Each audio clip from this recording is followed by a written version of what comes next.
Hi, my name is David Marantz. I'm here to talk about a book I narrated recently called The Mind Club: Who Thinks, What Feels, and Why It Matters, written by Daniel M. Wegner and Kurt Gray.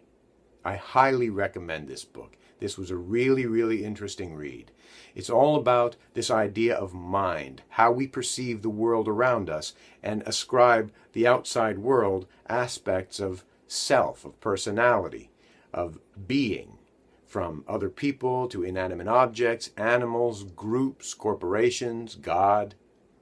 And the book is filled with humor. They've put a lot of great jokes in it, which was probably one of my favorite parts of reading the book, was getting to get some really good laughs in there. So it's not just dry philosophy, it's philosophy filled with humanity and philosophy filled with humor, and I highly recommend it. So go out there and listen to it today. Thanks very much. Great talking to you. A lot of times when we're narrating in a session, we just have to stop because something makes us laugh, and we just have to stop narrating until we're done laughing.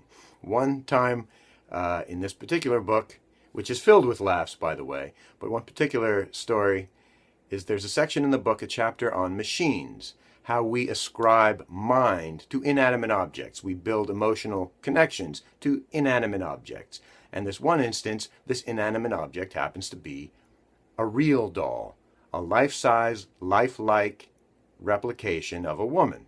So you're thinking, sure, it's basically a sex doll. But this one person said, well, sure, but then after the sex subsided, they were just there for each other. I'm sorry, but that made me laugh a lot. Him and his silicone girlfriend are just there for each other, and he massages her feet and the whole 9 yards. And not to judge, because I form attachments to my personal things as well, though I don't have a sex doll. But that's just one of the things that made me laugh, and it still makes me laugh in the retelling of it. There's a lot of great stuff in this book. Very interesting, very funny. I hope you'll take a listen. And thanks for listening to me. Cheers.